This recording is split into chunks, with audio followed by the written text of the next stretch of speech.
לא לפחד, השם אלוקיך הולך איתך. עם ישראל לא מפחד, השם אלוקינו השם אחד. Bonjour à toutes et à tous et bienvenue dans votre émission du vendredi de l'univers de la Yeshiva. Nous sommes ce matin très proche à la fête de Pessah puisque nous avons commencé cette semaine la parashat Vaïkra. Dans la parashat Vaïkra, nous parlons des sacrifices qui se faisaient dans le temple, les différents sacrifices. Mais il y a encore quelque chose d'assez intéressant qui se trouve dans la parashat Vaïkra au tout début. C'est que, comme vous le savez, dans la Torah, il y a des fois des petites lettres, des fois des grandes lettres et généralement des lettres normales. Alors au tout début parashat Vaïkra, lorsque Hachem appelle Moshe, le Aleph pour appeler Moshe est tout petit, alors que le Aleph que Dieu a utilisé pour appeler Adam est grand. Quelle différence!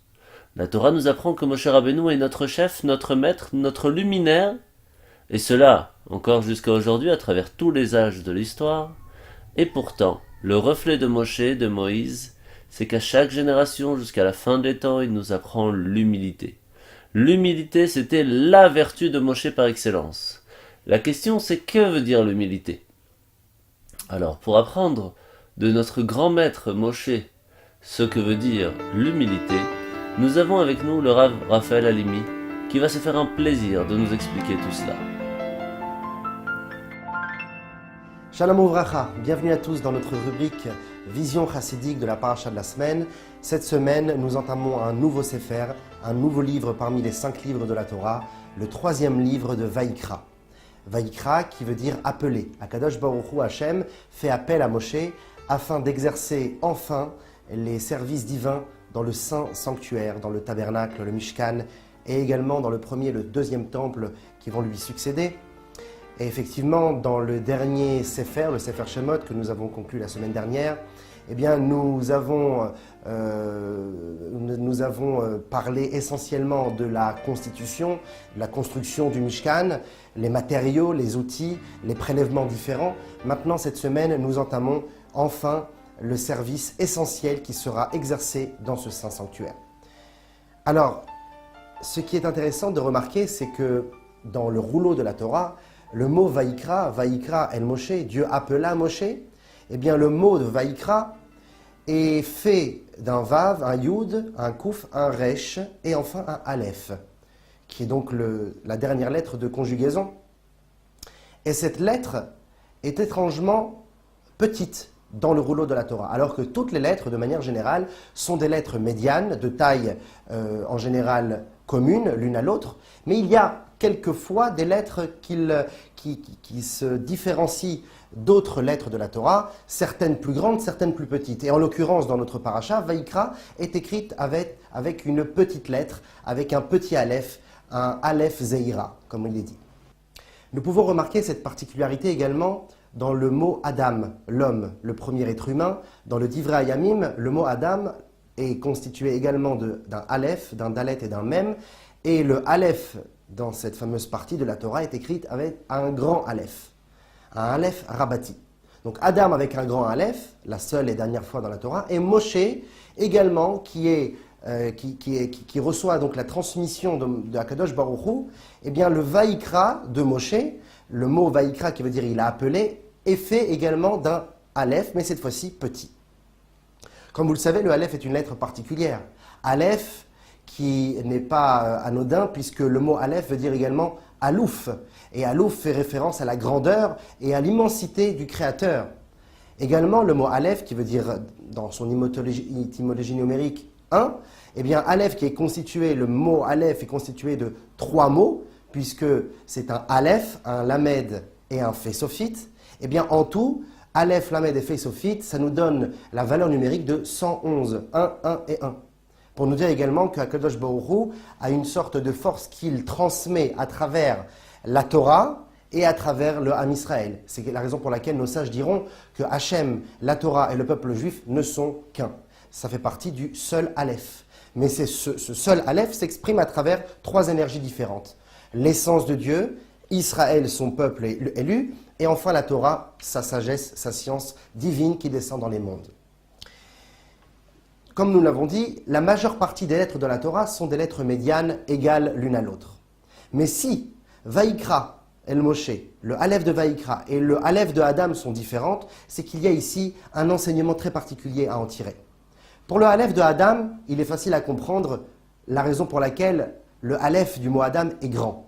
Parce que Adam Arishon était l'ultime créature, l'ultime création, le but de la création d'Akadosh Baruch Hu, puisque c'était le Yetzir Kapav chez l'Hachem. C'était un être façonné, entre guillemets, par les mains de Dieu directement, où il a mis en lui une âme vitale et une âme intellectuelle et une âme divine, afin de le faire vivre et qu'il puisse également être l'être qui amènera la divinité dans ce monde.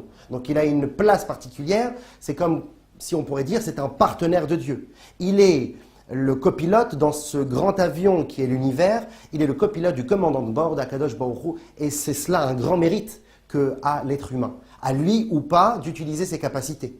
Mais en tout état de cause, Adam Arishon, qui est le premier homme et qui habite en lui toutes les autres âmes, les différents êtres qui vont venir au monde au fur et à mesure à travers les générations, eh bien lui, ce Adam, regroupe toutes les âmes, également celles de Moshe Rabbeinu, et nous avons tous en nous un Adam, puisque Adam est également le même mot que Adamé, ressembler. Adamé l'Aelion, qui ressemble à son créateur. Ce n'est pas anodin pourquoi nous avons une constitution physique et morale et également spirituelle, telle que nous l'avons, elle est bien précise puisqu'elle est ressemblante à celle d'Akadosh Baruch Hu. Nous ne pouvons pas donner d'image physique à Hachem, il est bien au-dessus de cela, mais la constitution des énergies et de la répartition des forces dans notre corps, qui passe à travers les membres, eh bien, c'est à l'image de Dieu. Ki Betselem Elokim Asa et Adam, car à l'image de Dieu, l'homme a fait l'homme. Akadosh Baruch Hu a fait l'homme. Ce n'est pas pour rien que nous avons un bras à droite, un bras à gauche, eh bien un visage en haut, avec un intellect, un nez au milieu, des oreilles sur les côtés. Tout ça est bien précis parce que ça évoque une énergie différente à travers laquelle Akadosh Baruch Hu s'exprime dans notre corps. Adam Arishon fait référence à cette grandeur, à l'élaboration de la divinité dans ce monde et comment et avec quels outils nous pourrons la mettre à jour, au jour le jour, bien sûr, dans notre vie. Comme il est dit, la chokhma de Adam Arishon, chokhmato meruba mi chokhmat malchei hasharet. Le Midrash nous dit que sa sagesse était même encore plus grande que celle des anges du service, qui étaient donc les anges les plus suprêmes dans les mondes célestes. Eh bien, Adam Arishon surpasse ce niveau-là parce qu'il a le libre arbitre, il a bien sûr le choix de faire le bien ou le mal, mais elle est surtout assujettie par une réflexion, un intellect, une prise de conscience qui est donnée spécialement à l'humain.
אחד אלוקינו, אלוקינו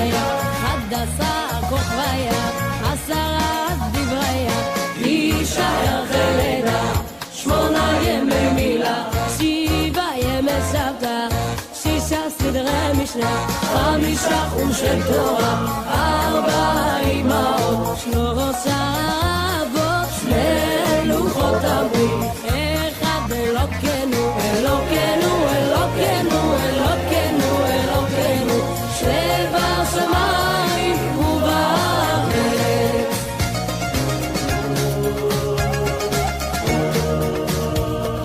חד גדיה, דזרבינה בבית רזוז, חד גדיה, ואתה רשון רבח לגדיה, דזרבינה בבית רזוז, חד גדיה, ואתה כלבה ונשך לשון רדח לגדיה, דזרבינה בבית רזוז, חד גדיה, ואתה חוט רבי כלבה תנשך לשון רדח לגדיה, דזרבינה בבית רזוז, חד גדיה, ואתה קדוש ברוך הוא ושחט למלאך המוות, תשחט לשוחט, תשחט לטוב, תשחט למאיה, תקב עלינו, תשרף לחוטי רדעי, כלכלבה תנשך לשון רדח לגדיה, דזרבינה בבית רזוז, חד גדיה.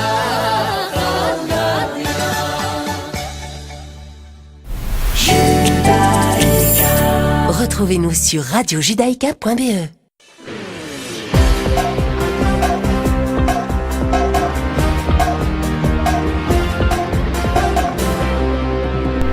Nous revoilà sur Radio Judaïka, nous sommes en train de parler de la différence entre Adam et Moshe, une personne qui était quand même assez extraordinaire, 2 personnes qui étaient assez extraordinaires, chacun avec ses qualités et ses défauts, et pourtant, il y en a un qui avait une certaine, entre guillemets, orgueil, et l'autre plus d'humilité. Alors, d'un autre côté, qu'est-ce que cela veut dire? C'est ce que nous allons continuer de comprendre avec le Rav Raphaël Alemi. Mais d'un autre côté, de rester dans cet état d'esprit, de, en tout cas, prendre conscience de la grandeur de l'être humain, eh bien, cela peut nous amener à fauter, à penser que peut-être nous avons une existence propre et que notre personnalité, notre ego, a une place importante vis-à-vis de la Kedusha, vis-à-vis de la divinité, et que nous avons également notre mot à dire, et qu'il faut également exprimer ce que nous ressentons, comme un élève dans une classe qui pourrait se permettre de briser les lois de la discipline parce qu'il a besoin de s'exprimer. Certes, on a besoin de s'exprimer, mais il y a des règles et il y a une discipline à garder et à observer. Et c'est la raison pour laquelle Adam Arishon, malheureusement, n'a pas été dans sa vie, en tout cas une partie de sa vie, n'a pas été le meilleur exemple pour cela, car il a fauté il a fauté en mangeant de l'arbre de la connaissance, car de par sa curiosité et de par la prise de conscience de sa grandeur humaine, il a pensé que peut-être, justement, il avait le droit d'avoir accès à cette grande connaissance, qui est la connaissance du bien et du mal. Il a fait un pas qu'il n'avait pas à franchir. Et pourquoi cela? Peut-être parce que justement, il était trop conscient de ses qualités et de sa grandeur et n'était pas assez rempli d'humilité et de soumission envers Dieu. Alors que Moshe Rabbeinu, qui est l'extase en réalité, qui est tout l'enchaînement depuis Adam Arishon en passant par les patriarches pour arriver à Moshe Rabbeinu, qui est le premier des livreurs d'Israël et qui est également l'âme du dernier libérateur d'Israël, tout est inclus dans lui et lui inclut tout. Eh bien, Moshe Rabbeinu est écrit avec un petit aleph. En tout cas, le lien et la fusion qui se passe dans notre paracha entre Akadosh Baruch Hu et Moshe Rabbeinu, et bien sûr, ensuite, avec le Ham Israël, passe par un petit aleph. Le petit aleph qui montre ici une humilité, une modestie profonde qui est émise par Moshe Rabbeinu. Également, il est intéressant de voir qu'il est écrit ici non pas « Vaikra Hashem el Moshe », Dieu appela Moshe, mais Vaikra el Moshe. Il appela Moshe. Comme si on pourrait dire ici que Akadosh Baruch Hu n'utilise plus l'expression de son être, si on peut dire ainsi. Il n'utilise plus la superficialité qui est véhiculée par le nom, ou par le prénom, qui n'est qu'une limite et un cadrage bien particulier de ses forces et de son énergie qu'il va émettre, ça c'est le nom, ça limite l'essence. Non, ici dans Vaïkra, il utilise l'essence pour pouvoir transmettre à Moshe Rabbeinu. Car toutes les étapes dont nous avons fait référence les semaines dernières de la constitution du Mishkan n'est autre que pour arriver à une symbiose parfaite, physique et spirituelle de Hakadosh Baruch Hu, de Hachem, avec le Ham Israël. Et cela est fait grâce au sacrifice. Et c'est la raison pour laquelle le livre de Vaïkra ne parle essentiellement que de sacrifice, d'offrande, la manière de faire le service dans le temple.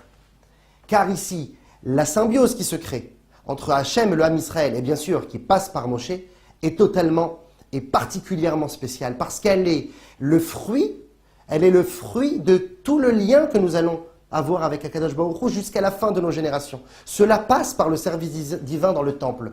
Comme nous l'avons vu plusieurs fois, le Mishkan est à l'image de l'homme. Et afin de mieux se comprendre, eh bien, il faut regarder le Mishkan. Lorsqu'on apprend à connaître les chambres, les outils, les matériaux, les prélèvements différents du Mishkan, eh bien, nous apprenons à connaître nos traits de caractère et afin de mieux se connaître, bien sûr, et de faire un avec soi pour vivre une meilleure vie. Moshe Rabbeinu, eh bien, est le véhicule de ce lien entre le Ham Israël et Akadosh Baruch Hu. C'est la raison pour laquelle il est ici lié à Dieu par un petit aleph. Les prophètes non-juifs, sorciers dirait-on, qui ont eux aussi eu des liens avec Dieu. Par exemple, Bilham, qui a essayé de maudire le peuple juif dans le désert. Eh bien, Bilham, il est dit avec lui que Vaikar Elohim el Bilham. Dieu parla, s'exprima, appela également Bilham. Mais premièrement, là-bas, on utilise le mot Elohim. On donne d'une certaine manière la superficialité de Dieu. Elohim, le nom qui lui va créer le monde, un nom qui est l'essence de la matérialité de ce monde, et également, Vaikar, là-bas n'est pas écrit Vaikra, il l'appela, mais Vaikar, il l'appela. On a enlevé le Aleph. Chez Bilham, le Aleph n'existe même pas, car chez Akadosh Baruch Hu, la meilleure manière de s'exprimer dans un monde, c'est de prendre une place dans ce monde, lequel sera le réceptacle de la divinité, où il pourra être le Aloufo Shel Olam, ce Aleph, cette unité parfaite qui se trouve en lui, à travers les trois forces de l'essence de Dieu, le Ham Israël et la Torah, dont on a fait référence tout à l'heure, mais l'exprimer dans ce monde à travers le Aleph. Et ce Aleph doit être rempli de soumission, puisqu'un réceptacle ne peut être que vide pour recevoir le liquide. Aleph Zeira, qui peut être lu également comme Zahir, qui veut dire aussi éclairer, illuminer. Ce Aleph qui est petit, mais qui est doté d'une grande force. Moshe Rabbeinu, c'était cela. Mais pourquoi cette modestie? Pourquoi cette humilité? Pourquoi cette simplicité de la part de Moshe Rabbeinu? Moshe n'était-il pas conscient de sa grandeur, de ses pouvoirs? Comment est-ce possible que le plus grand leadership de l'histoire, celui qui a libéré le peuple juif et qui a fait des miracles, eh bien, puisse être aussi humble, à tel point qu'on dit que Moshe Rabbeinu était l'homme le plus humble de la terre, qui a Ish Moshe, Anav Meod, Mikol Adam, Asher al Pnei Adama, car l'homme Moshe était la personne la plus humble de la surface de la terre. Et il est dit là-bas à Ish Moshe, l'homme Moshe, car il émettait ici la valeur du Ish, l'homme. Et comme nous avons tous en nous cette particularité d'être un homme, eh bien l'homme, c'est ce qui est l'homme, c'est celui qui arrive à être un homme dans des endroits où il n'y en a pas. Être un homme, c'est prendre des décisions, des responsabilités. Et cet homme-là de Moshe Rabbeinu, non pas le tzaddik ou l'ange, ou le côté divin de Moshe, mais plutôt le côté humain. L'homme Moshe était humble, était rempli de soumission. Non pas parce qu'il n'avait pas conscience de sa grandeur.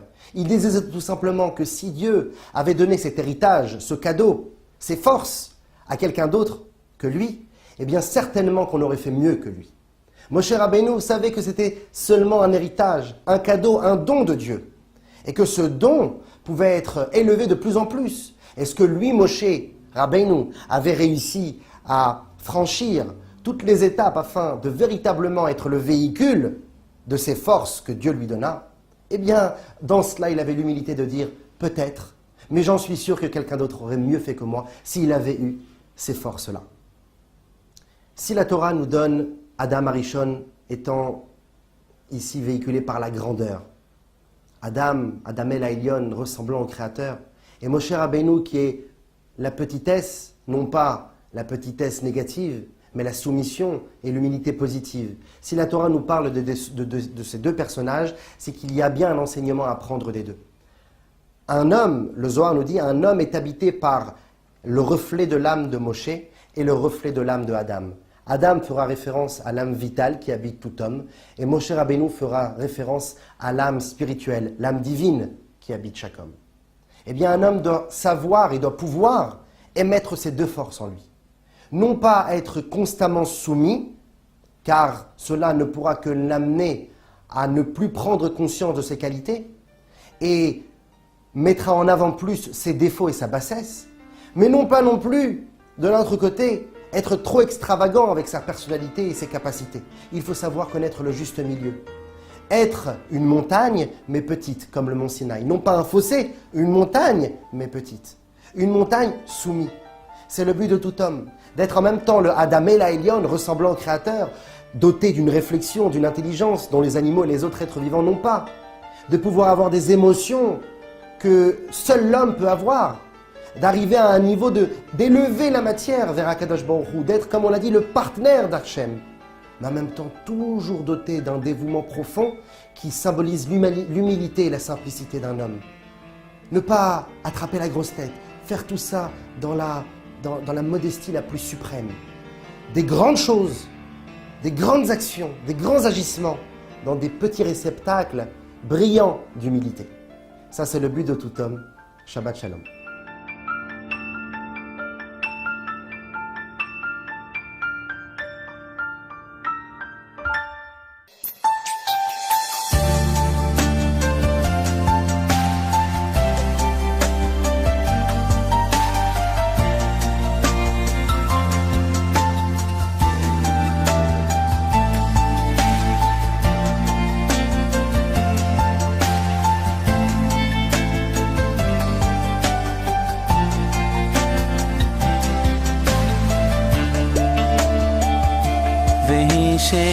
שעמדה לאבותינו, והיא שעמדה לאבותינו ולנו, שלא אחד בלבד עמד עלינו לכלותנו, עמד עלינו לכלותנו,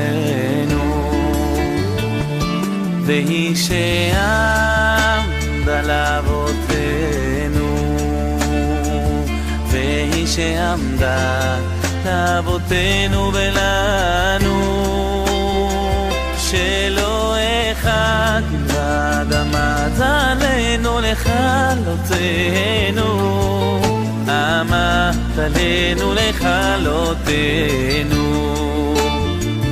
והקדוש ברוך הוא מצילנו, מצילנו מאדם, והקדוש ברוך הוא מצילנו, מצילנו מאדם.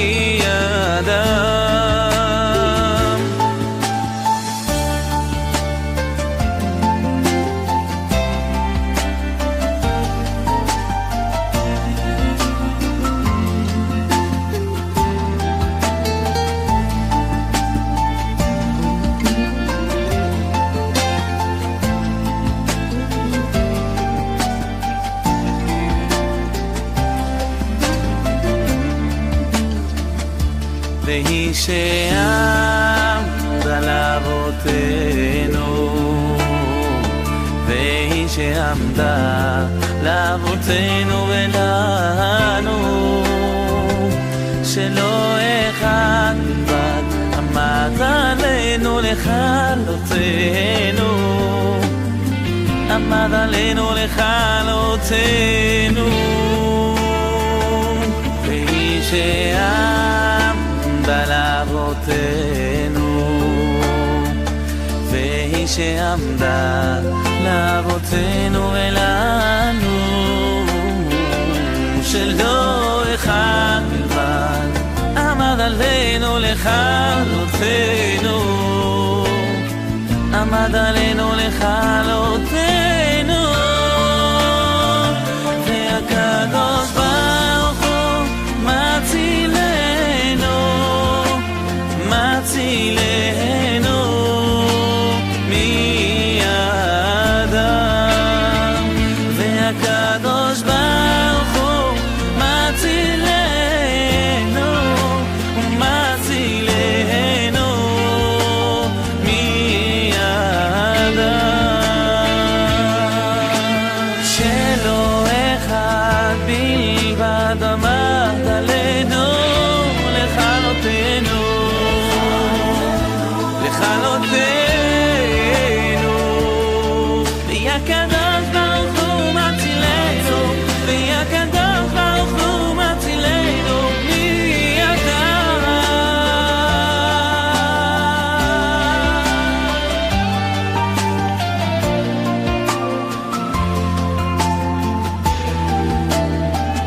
והקדוש ברוך הוא מצילנו, מצילנו מידם, והקדוש ברוך הוא מצילנו, מצילנו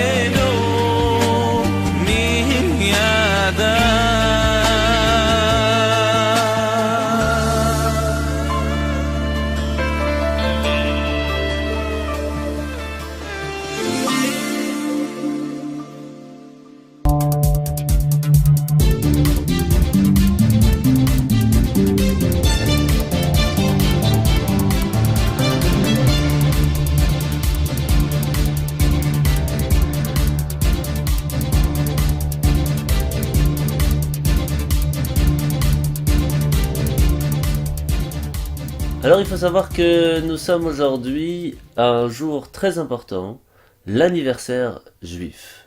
Que veut dire un anniversaire juif? C'est le moment où on commémore le jour où Dieu nous a dit « Tu es unique, tu es la seule personne qui pourra faire le travail dans ce monde, et c'est pour cela que tu vas devoir fêter cette journée. » Premièrement, il faut savoir que le calendrier juif, dont nous allons parler un peu plus tard par rapport à Parashat HaChodesh, a été la première mitzvah que la nation juive reçut de Dieu. Le calendrier juif, unique, est basé sur le mois lunaire et pas solaire. Il est parfois ajusté de sorte qu'il reste synchronisé à l'année solaire et des saisons.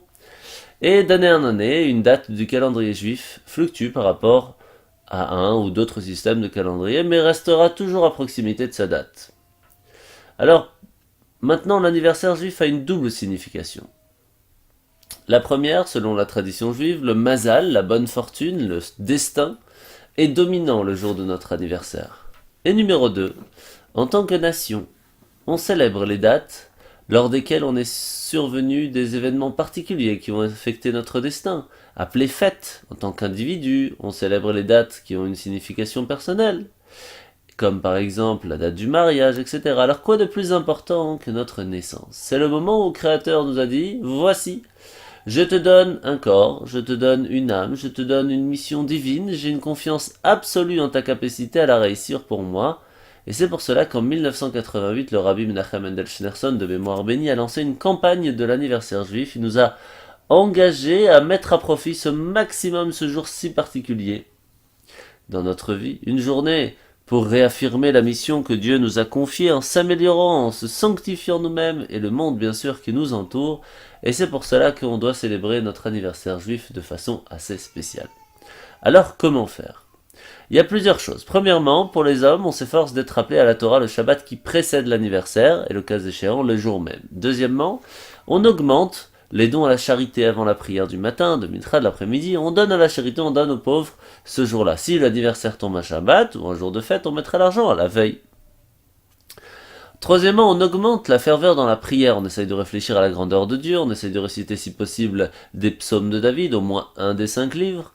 On étudie au moins un verset du psaume qui correspond à son nouvel âge. Et on rajoute dans l'étude de la Torah, que ce soit écrit, oral, mais aussi caché, dans ce qu'on appelle la Chassidut ou la Kabbale. Alors c'est important d'étudier un exposé chassidique, de le réciter devant ses amis, avec connaissance, et le jour de son anniversaire ou une autre occasion, si possible, lors du 3e repas du Shabbat après-midi. Il faut, très important aussi, d'essayer d'influencer de façon courtoise et amicale d'autres juifs à étudier davantage de Torah, d'accomplir plus de mitzvot. Il faut aussi de temps en temps, à un moment, s'isoler, méditer sur sa conduite passée, essayer de se dire qu'est-ce que j'ai fait l'année qui vient de passer pour essayer de réparer et de faire une amélioration sur l'année qui arrive. Décider d'une bonne action aussi, pour un embellissement d'une mitzvah particulière, chacun à son niveau, comme à Rosh Hashanah. Et bien sûr, le plus important, organiser une fête joyeuse avec sa famille, ses amis, pour remercier Dieu et si possible manger un fruit nouveau, porter un vêtement neuf, de façon à pouvoir faire la bénédiction chez Echianu en remerciant Dieu qui nous a fait vivre encore jusqu'à aujourd'hui.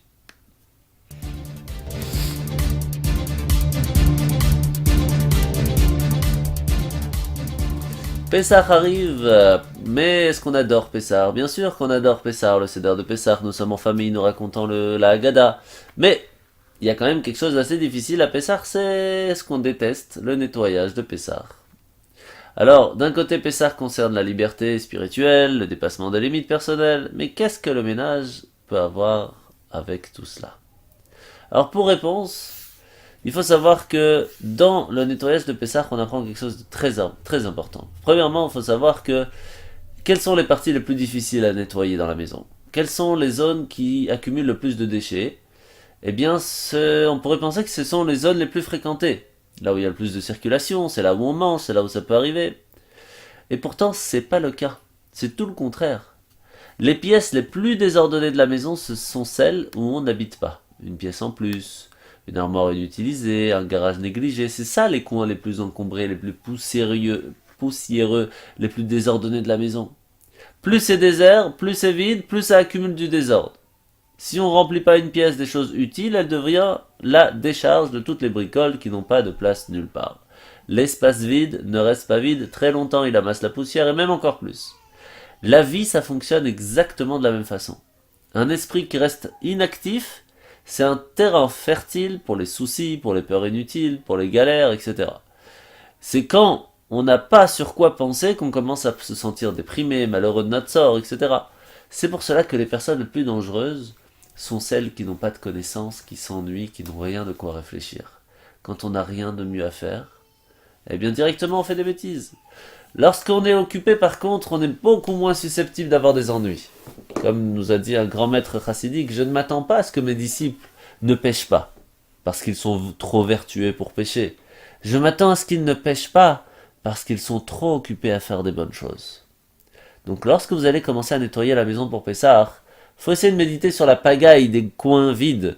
Essayez de vous étonner sur combien le vide peut être si plein de bêtises. Laissez-vous vous inspirer, remplir votre esprit de sagesse. Essayez de penser à votre emploi du temps, de bonnes actions. Et si vous voulez encore mieux, essayez de trouver un sens à votre vie. Remplissez-la. Ainsi, il n'y aura plus de désordre.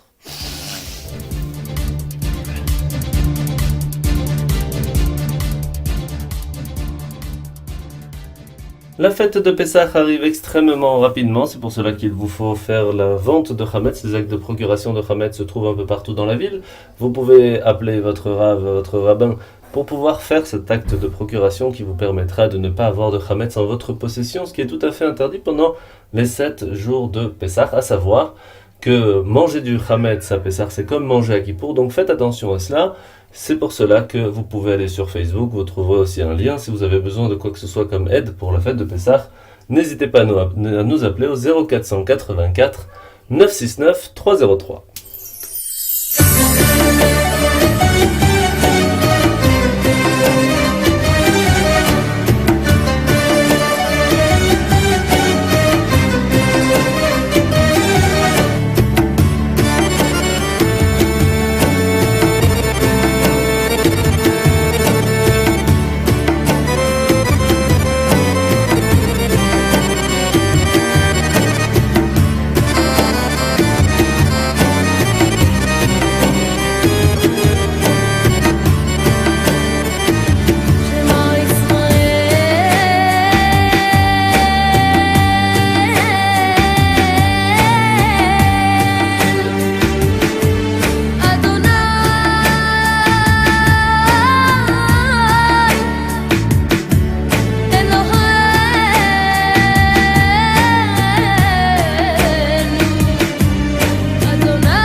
Judaïka, 90.2 FM.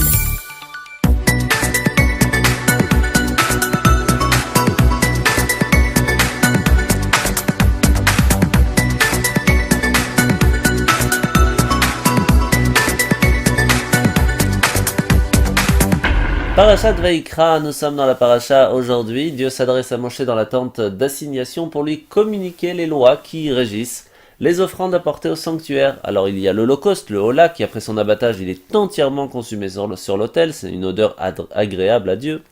Il y a l'oblation, le mincha, c'est l'offrande de la fleur de farine, d'huile, d'encens. Il y a 5 sortes. Il y a le sacrifice de paix, le shlamim, dont la viande est consommée par celui qui la porte, après que certaines parties ont été brûlées sur l'autel, d'autres données au kohanim, aux prêtres. Et puis il y a ce qu'on appelle aussi le sacrifice d'expiation, le pardon, le khatat, où on demande pardon sur les fautes commises par le grand prêtre, la communauté tout entière, le roi ou même un particulier. Il y a aussi par contre un qui est assez spécial, ce qu'on appelle le sacrifice de culpabilité, le hacham, qu'on apporte notamment à celui qui détourne de leur usage des biens du sanctuaire, ou qui est en situation de doute, est-ce qu'il a fait une bêtise ou pas, ou encore celui qui a commis une trahison envers Dieu en jurant de façon mensongère à propos d'argent qu'on lui réclame, au détriment de son prochain. Et il faut savoir que tout cela sont des choses extrêmement importantes à faire.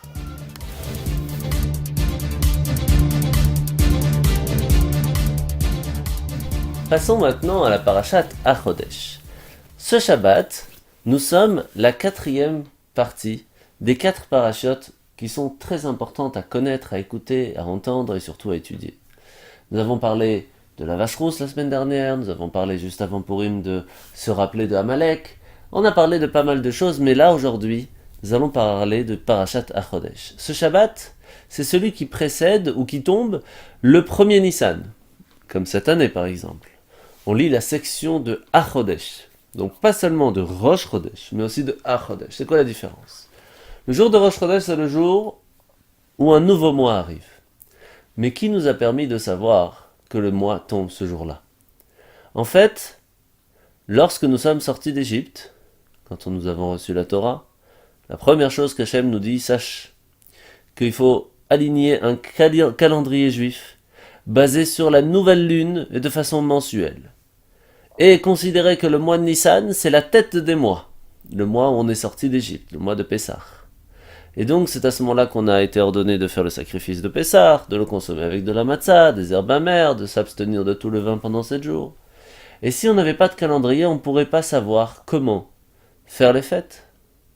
C'est pour cela qu'il est important ce Shabbat de venir écouter, parce qu'en fait, c'est là, aujourd'hui, que nous allons recevoir ce Shabbat, lorsque nous écoutons cette paracha, toutes les forces pour le mois qui arrive, toutes les forces pour que la fête de Pessah se fasse de façon cachère et saméach, de façon cachère et joyeuse. Ce qui n'est pas toujours évident, c'est pour cela que je vous le souhaite vraiment à tous et à toutes, qu'on puisse passer vraiment une fête de Pessah extraordinaire, mais surtout qu'on puisse véritablement être libre, sorti de notre Égypte personnelle, et Bezrat Hashem en paix à Jérusalem. Écoutez le changement.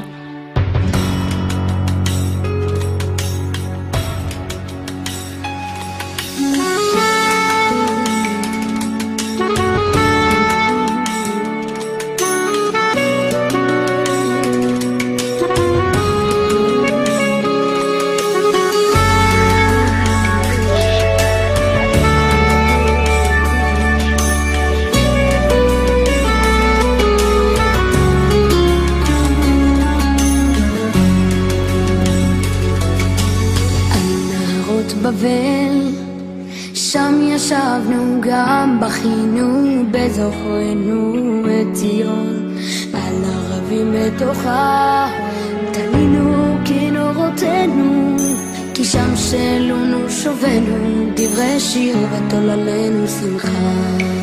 שירו לנו משיר ציון, איך נשיר את שיר השם על אדמת נחר.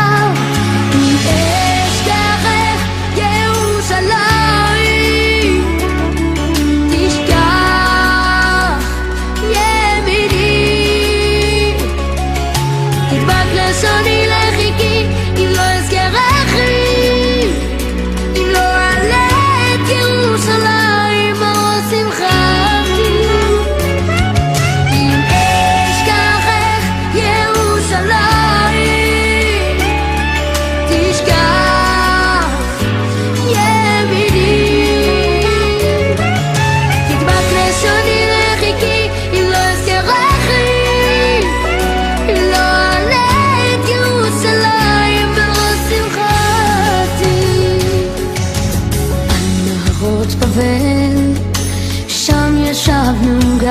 בכינו בזוכרנו את ציון על ערבים בתוכה תלינו כינורותינו כשם שאלונו שובנו דברי שיר ותוללי שמחה שירו לנו משיר ציון איך נשיר את שיר השם על אדמת נחור אם אשכחך ירושלים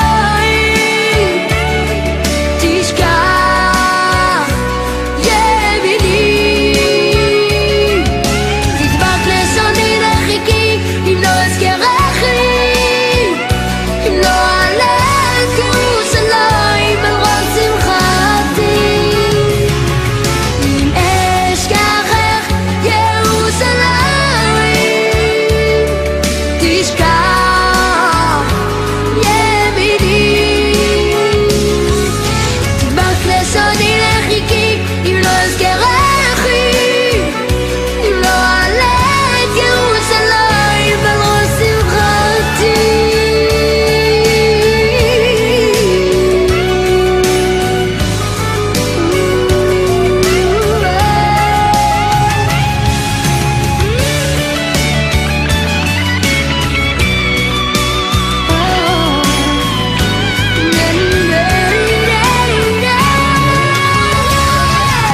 אם אשכחך ירושלים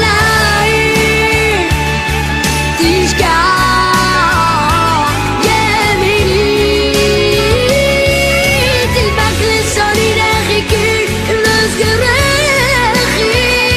אם לא אעלה את ירושלים על ראש שמחתי אם אשכחך ירושלים תשכח ימיני תדבק לשוני לחיכי אם לא אזכרכי אם לא אעלה את ירושלים על ראש שמחתי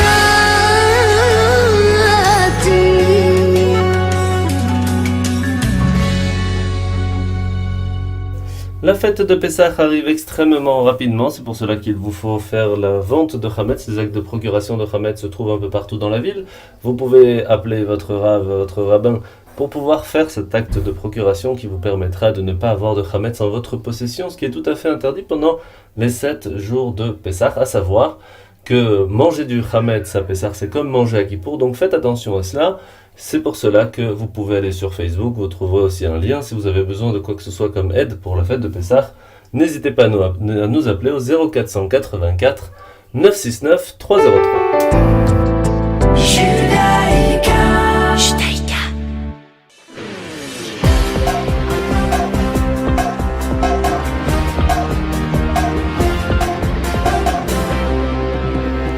Et bien voilà, c'est ainsi que finit notre émission ce matin. N'oubliez surtout pas que nous sommes Shabbat Parashat Rosh Chodesh, Parashat HaChodesh, Parashat Vayikra. Il y a beaucoup de choses ce Shabbat.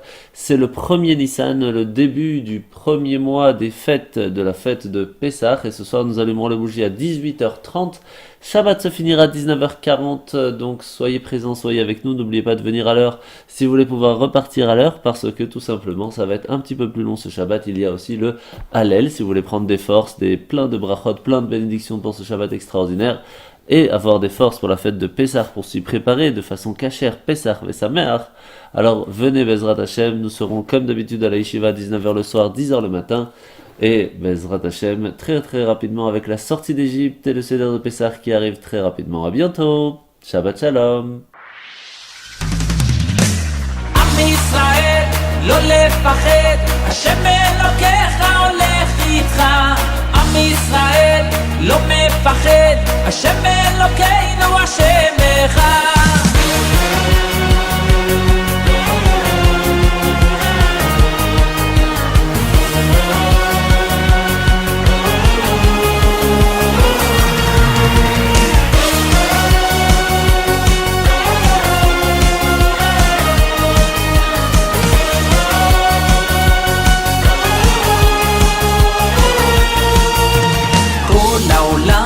גשר צר, והעיקר לא לפחד כלל, ומלמעלה הוא שומר, צר ואויב לא יתקרב, אח לאח ויד ביד, ישראל זה עם אחד, ומלמעלה הוא עוזר, שומר שומר ישראל. עם ישראל לא לפחד, השם אלוקיך הולך איתך. עם ישראל לא מפחד, השם אלוקינו השם אחד. עם ישראל לא לפחד, השם אלוקיך הולך איתך. עם ישראל לא מפחד, השם אלוקינו השם אחד.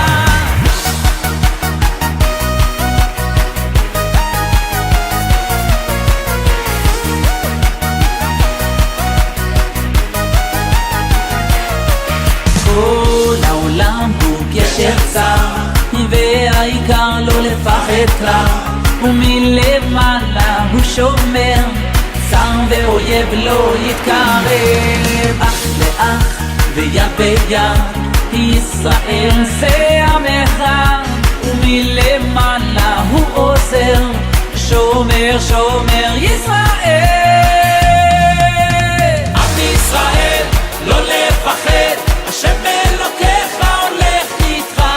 עם ישראל לא מפחד, השם אלוקינו השם אחד. עם ישראל לא לפחד, השם אלוקיך הולך איתך. עם ישראל לא מפחד, השם אלוקינו השם אחד.